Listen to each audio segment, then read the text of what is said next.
What's going on, folks, and welcome back to Beans to Greens. Today is Season 1, Episode 10 of our Seed to Smoke series where we're growing Trainwrecks. We're finally putting the gals into the flower tent today, so it's definitely good. Also, what we're going to be doing is I'm going to be setting up the trellis net inside the tent as well, and I'll show you what I do with the plants after I set up the trellis net, along with how I set that trellis net up as well, too. So why don't I grab the camera? We'll hop right into it. But before I do that, make sure you throw a comment below. I want to know what you guys have growing on inside your gardens. Also, make sure you hit that like button, hit that subscribe button, and get set up for notifications so you don't miss any new content that's coming up. So let's hop into it.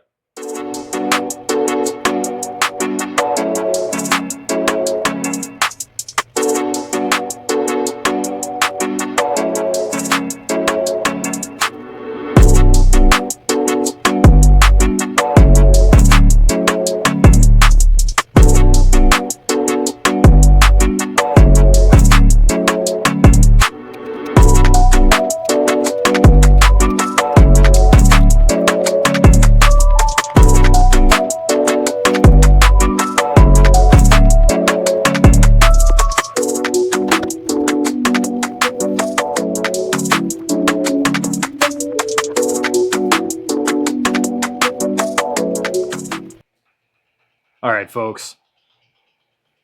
So we got the plants all tucked underneath the trellis net now.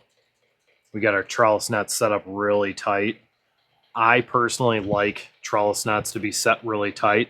The whole purpose is so they are holding the plants down. And if it's really loose, I feel like it's not doing a good job.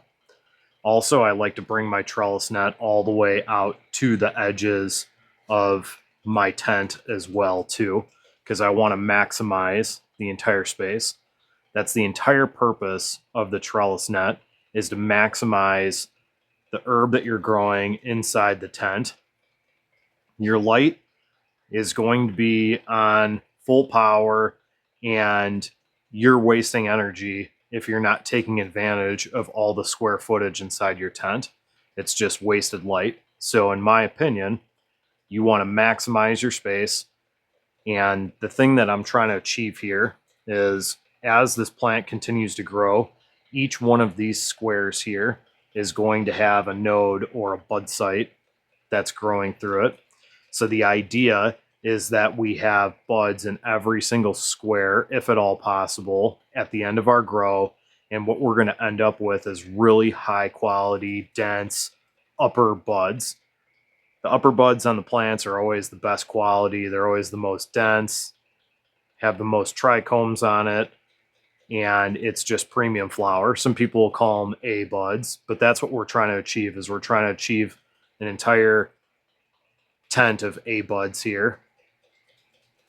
One thing I am going to do is, you can see that these plants are still pretty bushy at the bottom here. And some of this stuff like this is never going to grow up to the top. Some people, when they lollipop, they take everything off, including the leaves and everything. What I like to do is I like to do what's called denoding. And the idea behind that is you're not actually taking leaf material off. So something like this. That one's kind of thick. We'll try this one here. All right, so that one's never going to grow up. So what we'll do is we'll pinch that off. And you see I took that off, but I left the leaf behind. Why? Because those leaves, they're going to be solar panels. That's the way you want to look at it, is those are solar panels. Those are giving energy to the plant. Some people like to take them off to increase airflow, but from what I have gathered, a lot of the leaves down here, they're not going to inhibit airflow. I've got, 2 oscillating fans at the bottom of the tent. And then I also have 2 oscillating fans up here at the top too. So I got plenty of airflow. I'm not worried about that.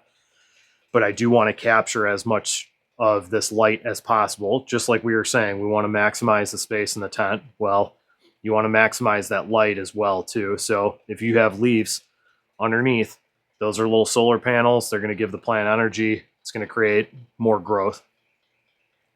So I'm going to clean this up, and then I'll show you guys what it looks like afterwards. All right, back here, just wanted to show you how I ended up denoting everything. As you can see, I really thinned things out down here. And again, just denoted. Didn't remove a bunch of leaves. The only leaves I really removed is anything that was touching the soil or at risk of touching the soil, because I just didn't want that to rot on the plant itself. That's no good. But I took everything that I did take off the plants and I just chopped it, put it up on top of the soil there, and that's going to create a mulch layer. So it'll create a nice humid environment for the microbes on top of the soil, as well as all of these leaves will then eventually break down into nitrogen as well. So you could just see a good look at it, but that's pretty much what we're looking like right now. I know the plants look a little funky right now, but I promise they will bounce back. It's going to be insane how lush this will be just in another week update. So stay tuned in and I'll show you. All right, folks. So that's it for today's episode, season 1, episode 10 of our Seed to Smoke series, where we're growing the Trainwrecks. The gals right now are in the flower tent, but they are going to remain on a vegetative light cycle. So 18 hours on, 6 hours off. And they're going to remain that way for the next week or two, just until we get that whole trellis net filled up and all those squares with buds popping through there. As soon as we get that done, then we're going to go ahead and flip these gals into flower and let them rip. So I did just want to take 1 second and thank all of you. I really, really appreciate all you tuning in. The channel has picked up a lot of steam lately, and it is 100% because of all of you supporting it. So I really just wanted to say thank you for a second. I appreciate all the subscribers. I appreciate all the likes and comments. This community is absolutely phenomenal, and it's because of all of you. So thank you again. Make sure you hit that like button. Make sure you hit that subscribe button. Make sure you turn on notifications as well, so you don't miss any future content coming up. And make sure you throw down some comments in the comment section below. So until next time, let's keep growing together.